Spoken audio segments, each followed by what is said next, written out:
It's still nearly a year and a half before the presidential election, but starting today, the campaign is officially on. Hillary Clinton will make her bid for the Democratic nomination officially official with a speech at a rally here in New York City. The location is auspicious, Roosevelt Island, named, of course, after Franklin Roosevelt.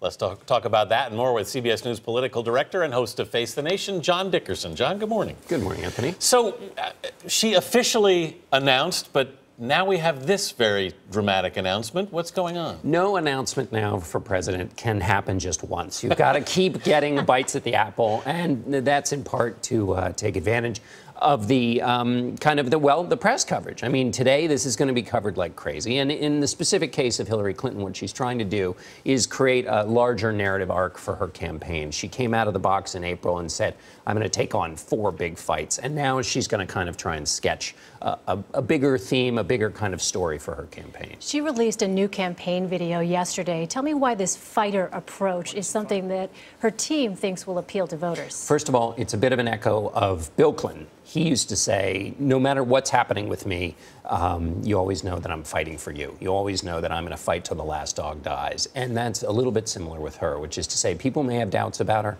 She may be a person, she's seen her numbers drop, in fact, in the polls, both her approval ratings and the people don't think, they don't trust her.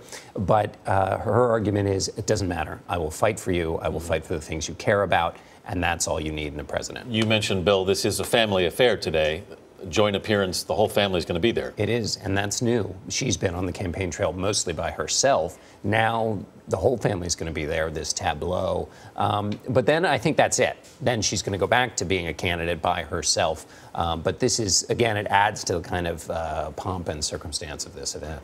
Let's switch over to the Republican side. On Monday, Jeb Bush is hosting his own big event, announcing. Why did he wait so long? Well, yes, an announcement, even though he's done, by our count, 44 events as a candidate. I mean, wow. He's doing everything. Now, in his case, it's different than Hillary Clinton. Hillary Clinton did, in fact, announce that she was running for president. He has not, and that allows him to take advantage of laxer campaign fundraising laws that allow him to raise more money, and that's better because you need a lot of money to run. But the problem with that is that you are basically a candidate in all but admission. You know, you're doing everything a candidate does, but You're taking advantage of laws that are created for people who aren't candidates. So he's playing in a fuzzy area. The president suffered a blow yesterday on the Hill, which we've been reporting. How important was the Democratic rebuke of his trade priorities? I think it was important in this sense, which is, you know, we've talked a lot about income inequality and the pent-up feeling about the economic system being tilted.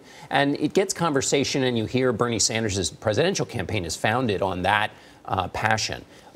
And here was another place where it really broke through the system. I mean, to have a president rebuked by his own party is rare. And what the rebuke came from the passion among Democrats who said these trade deals are bad for workers and we're not going to let them go through anymore. There used to be kind of a consensus on trade that would get these things through. That consensus is gone, and so it's just a little dot in the big conversation that kind of happens sometimes in the abstract about income inequality. John, who do you have on Face the Nation tomorrow? We have Bernie Sanders, who can do a bit of a victory lap. I imagine he's been fighting against these trade deals, and he'll also talk about his presidential campaign. Then we'll have Robbie Mook, who's the campaign manager for the Clinton campaign, and then Lindsey Graham, also running for president, to talk about that, but also about ISIS and the president's new policies in Iraq. All right, John Dickerson, thank you. Thanks, Emily.